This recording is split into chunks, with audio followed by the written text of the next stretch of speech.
Today I will be taking you on a guide through the life and ideals of one Hypatia of Alexandria, or as the Greek pronunciation calls her, Hypatia of Alexandria. Born between the years of 350 AD and 370 AD, Hypatia was born to one Theon of Alexandria. She was a public figure, a teacher, a mathematician, philosopher, and scholar. But sadly, in the year 415 AD, she was murdered by a raging mob. But we'll get back to that soon enough. It is believed that her being murdered actually immortalized her fame, and that if she hadn't been killed that day, we would know little to nothing about her. Her death turned her into a symbol that has been interpreted time and time again. She's been cast as the last pagan, a proto-Protestant, and even a Catholic saint. She's been considered a martyr for science, paganism, philosophy, feminism, and Hellenistic values. But who was she really? She lived to be about 45 to 46 years old. And unfortunately, there were no records of her mother. Theon, her father, was a well-regarded mathematician and astronomer. In her early life, it is thought that she was a more brilliant child, as her father taught her as though she were a boy, teaching her philosophy and Neoplatonism, astronomy, astrology, and numerology, and rhetoric. She excelled in all these subjects, but she was more passionate about mathematics. In her teen years, she began working with her father, editing and commenting on Ptolemy's works. She created simplified mathematical equations for her father, and she took up the field equal to a professor of nowadays. In her adult years, she became renowned in the area as a scholar and would stand out in the local areas as the people would come from all around to hear her speak on any given topic. Her students loved her, and sometimes, despite her heavily claimed celibate lifestyle, she would have to shake them off. She did create some meaningful relationships with prior students, staying in contact with them well after they had left and became philosophers and bishops. It was one of these prior students' letters as to why we know as much as we do about her. 7 of his letters survived and helped us learn that she built hydrometers and astrolabes. She didn't invent them, mind you, but she built them, which was pretty astronomical as much as it was. She continued to edit and write commentaries. During Theon and Hypatia's era, the primary goal was passing down and preserving knowledge, less than finding new discoveries. Alexandrian politics involved the Romans, who considered Alexandria a difficult-to-rule area due to Alexander the Great's standard of equality. The Library of Alexandria had shrunk significantly due to the theft, wear and tear, natural decay, insect infestations, and leaky roofs that had destroyed and tattered most of the books. And the streets, filled with rambunctious groups including mostly Christians and pagan groups, started increasingly larger and larger conflicts. Hypatia avoided these conflicts, given she didn't hold to either side and her philosophy was somewhat compatible with both. She was able to bridge the gap between the two religions, but unfortunately something was coming.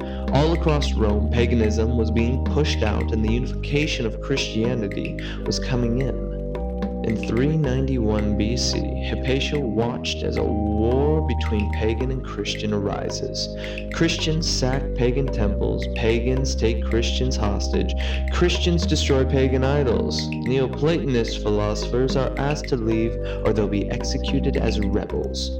The Romans destroy the pagan temple. This was started when Constantine became the first emperor and turned Christian.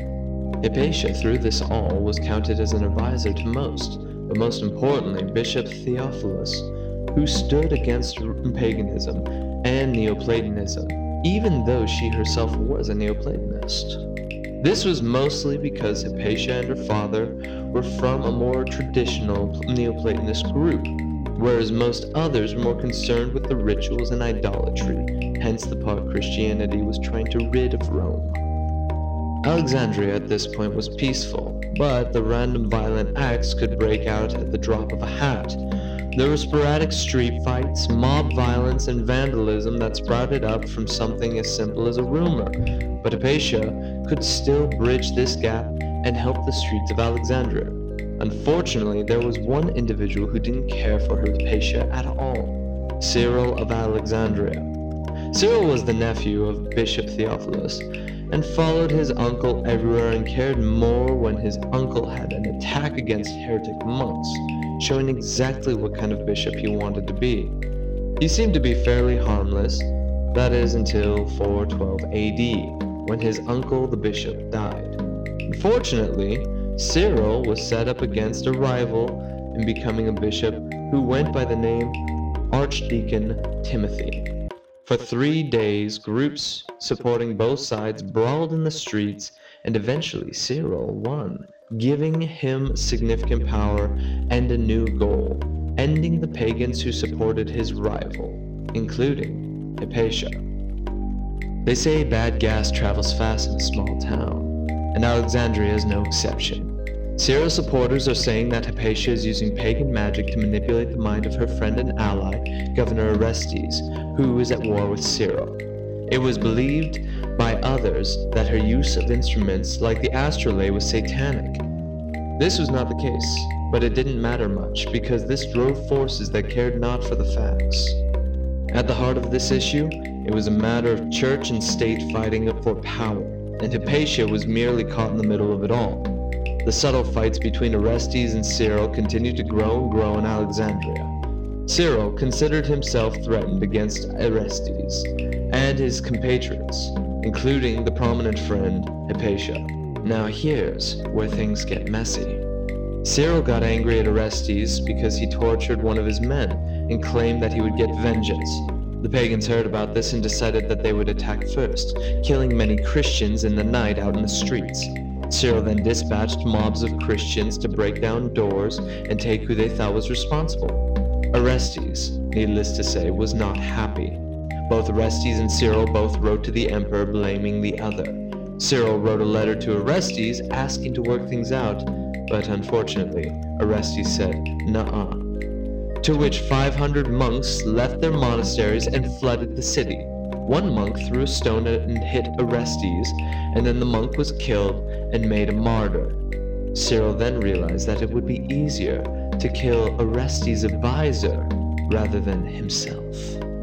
March 415 AD. Hypatia is on her way through the city. The mob stops her and drags her into a building planned by Cleopatra and built by Augustus, converted to a Christian church and headquarters for Cyril. From there, she's quite literally ripped apart using broken tiles and other sharp objects. The remains of her body are taken elsewhere and burned. While this is a gruesome end for her, her death echoes throughout history, bringing about questions of what could have been versus what was. Hypatia of Alexandria, a mathematician, a scholar, a teacher, a daughter, and a martyr.